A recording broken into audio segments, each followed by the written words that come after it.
Hey,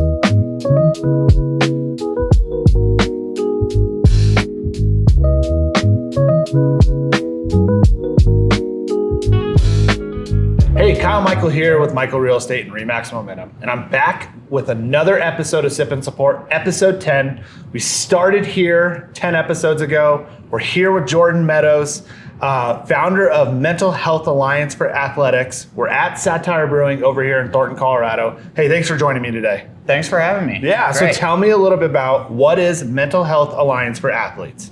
The Mental Health Alliance for Athletes is a nonprofit organization that focuses on connecting athletes and sports officials to various mental health and traumatic brain injury care providers. So Wow, okay. whether somebody's had a concussion or just going through depression, anxiety, but also addiction treatment, stuff like Right. that. So we've seen addiction has been pretty relevant in the news and sports over the last several absolutely. months. So that's what we do. We focus on connecting them to the care providers that they need. It's basically set up as a one-stop shop. So our website has an online directory that anybody can go to at any time. You can do a search by any kind of category, whatever you're looking for or suffering through. And we're also here to help people walk through the directory as well if they need. If they don't know what they need, we're there to help them Absolutely. figure that out. Age-wise, are you seeing kind of all sorts of ages with this, or where do you specify towards a certain age category and things like that when you're helping good out question. people? It's actually for all ages. Okay. So we have some care providers that do specifically work on children as young as I think 4 or 5. Oh, wow. So And are those sports related? They can be, right? Okay. So you can still have kids, especially when they're younger. Their brains are still developing. Right. So Absolutely. if you're putting kids in sports, they're going to be at risk for Right. a head injury of some kind. So we have people there that can help with that, and all the way up to through adulthood. Okay. Yeah. Awesome. So why did you start it up? I saw you started it up not too long ago, 2024. Right. And your website is incredible for starting it up so recently. So thank you. Why and when did you kind of start it up? Yeah, so basically my background is I've played hockey for over 25 years, and I've had 20 concussions. Oh, wow. Most of them, all but one of them actually were from hockey. So the last one I had was in August of 2023, and that was the worst one that I've experienced because it took 6 weeks just to break the headache. Oh my gosh. So headache 24/7 for 6 weeks, and it wasn't until I saw an acupuncturist that I actually had the headache relief. Okay. And that was something I'd never even thought. I'm like, the hell is an acupuncturist going to do to help with my concussion? Absolutely. Yeah. But, and that's what made me realize if I didn't know that, I guarantee you most of the population does not know that. Right. And what else is out there that maybe we don't know about that could help? Yeah. So that was the whole inspiration of it. I wanted to, because I went through it firsthand. I know how aggravating and frustrating and just depressing it is trying to recover from a massive head injury. There's days you can barely think straight. You can barely remember your name. But having to figure out, okay, well, do I need to call my doctor? Do I need to get a referral from something else? Where do I go to, kind of thing?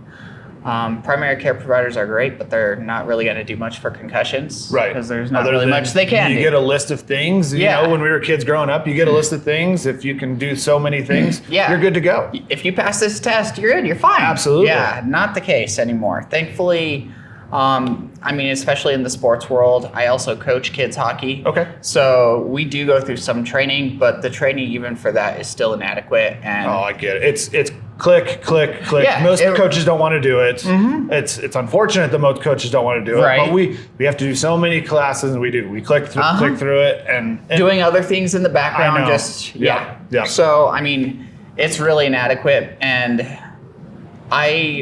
since I've been through it, at least I can tell if one of my players are BSing me with their symptoms. Yeah. I actually did sit one of the kids last season for a little bit during a game just to verify and make sure that he was good. But it's a thing, like I said, where there's resources out there, but it's the knowledge of the resources. Right. I think is the biggest challenge. And then you also have the stigma that comes around getting help for mental health issues. Absolutely. And I hate to say it, but I think it's especially prevalent with men in men's sports. Right.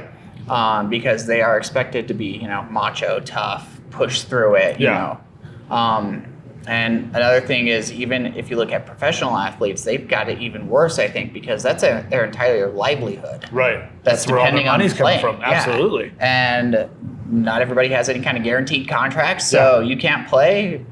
Bye. Yeah. So yeah, it's really about breaking the stigma and just providing those resources and make sure people are aware that they have those resources. Right.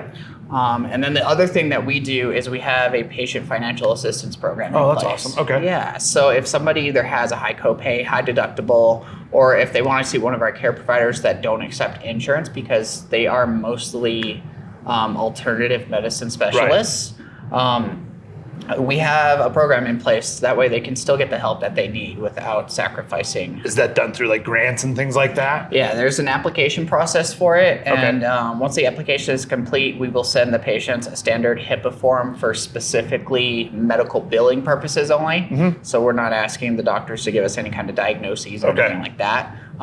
But they'll complete the application, they'll fill out the HIPAA form, and then basically we will pay the care provider directly. Right. And it's not always 100%, it's just based on need. Yeah. So somebody has a traumatic brain injury, or not, it doesn't have to be traumatic, but somebody has concussion and things like that.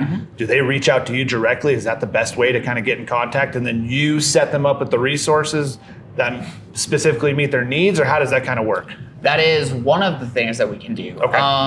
What we have found most of the time is people are just using our online care provider directory. Oh, okay. I've gotten phone calls. I've had emails asking for assistance. Actually, one of the council members in Broomfield reached out to us a few times last year looking for people to help with her girls' swim team. So, it's kind of all different ways. Right. And we're there to help however we can. What partnerships do you guys have right now? You know, specifically, do you have it with schools? Do you have it with kind of the communities? Kind of what other partnerships do you have? We have a few community partners, and that's actually one of the things that we're trying to boost right now is our community partnerships. We've got one with the Blue Sports Stable. Okay. We've got a partnership with like NutriFit by Natalie, a few others as well.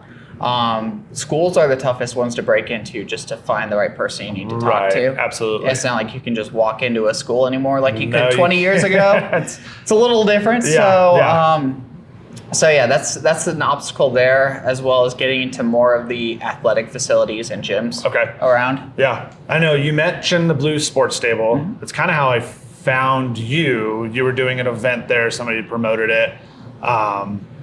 What happened at that event? What events do you guys have coming up for the next year and a half or so that you want to kind of promote out there? Yeah, so that event was great. I was very thankful to work with Nate and the Blue Sports Stable to kind of collaborate on a hockey tournament. Mm-hmm. And it was a good turnout. There was a couple other tournaments going on at the same time, so not as great as I wanted, but with that, I mean, I had a team that I put in the tournament, but also we had some vendor booths set up for some of our care providers. Okay.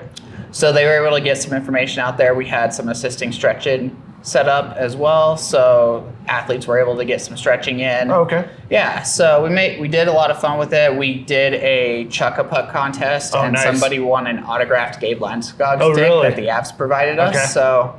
Yeah. Those are always fun. Yeah, it was great. It was a lot of fun, and we are planning on doing it again in the coming year. It'll probably be early spring or something like that. Next big event that we're doing is we're going to be at Broomfield Days, which will be on Saturday, September 20th. Okay. So it'll be in Broomfield over at Midway Park, which is off of Midway between Cole and 287, basically. Very large event. Yeah, it's a huge event. It's a great event. 20 to 30,000 people that'll be there any given time. So we'll be there. We'll have a booth set up. We're actually going to have a putting green for people to win a few different prizes, just some swag items. Nice. So I didn't want to do just like a little spinning wheel because everybody does a spinning wheel. So thinking, okay, how can I integrate sports into this? There you go. Putting green. Yeah. So it's an 8-foot putting green we'll have there. People can win stickers, wristbands, hats. Perfect. Yeah, it'll be a lot of fun. Yeah. That's the next big thing that we have coming up, and right now, that's the only thing I have scheduled so far. Okay. Now, outside of events, how can people get involved? What are you looking for in terms of, are you looking for donations? Are you looking for people to kind of step up and help get involved and work with you on items and things like that? Yep. How can they get both. involved? There you go. So we are always looking for donations. Okay. When we started our organization, we were charging the care providers to get some funding going so that we can do what we do. I would say it was more of an effort to help grow the community and expand our resources. I did away with the charging the care providers. So we are going strictly off of donations. Oh, wow. Okay. That's all that we have because, quite frankly, I don't have time to do any kind of grant writing. Yep. And I don't have any staff. I have a board of directors. I have some volunteers. I have a volunteer that helps me with marketing. And I just brought on a new volunteer to help me with community engagement. Okay. But yes, donations are always going to be helpful. And volunteering as well. Broomfield Days, for anybody that hasn't been there before, it is a huge event and it is an all-day event. So we are there from 6 a.m. to 6 p.m. Oh, wow. I definitely could use some help with that. There you go. So if anybody's interested, Everyone's get involved. yeah, absolutely. That's, more than happy to do it, and it's not anything too difficult. It is simply covering a booth and talking to people about mental health and athletes. Absolutely. And really, though, honestly, the best thing that people can do is just help spread the word. Okay. Sign up for our newsletters. Follow us on social media. Yeah, tell us where they can find you. Is it Facebook, absolutely. Instagram? I believe it's all of them, but you go ahead and tell them. I think it is all of them, yeah. So our website has a newsletter sign up that you can just sign up at the bottom of our website, which is mentalhealthalliancefораthletes.org. Perfect. Or, because I know how long that name is, I actually bought another thing for it. So you can actually do a shortcut of mhaacolorado.org. Awesome. It's a lot easier to find that way, but sign up for the newsletter at the bottom, and then all of our social media links are there as well. But we do have social media set up with Facebook, Instagram, LinkedIn, X, and we have a YouTube channel as well. Yeah, we'll get these videos on YouTube for you as well. So. It'll be on YouTube soon. Yeah. Anything else you want to kind of tell us about it, or? No, I mean, it's been a huge passion project of mine. It's something that is really badly needed in the sports world, period. Yeah. And my ultimate goal is not just to have this be local, but to spread nationwide. We have a couple of people that are in other states. I've got one that's in Texas. I've got one in Florida. Oh, that's awesome. And I think one is in Indiana or Michigan, one of those two. I can't remember. So yeah.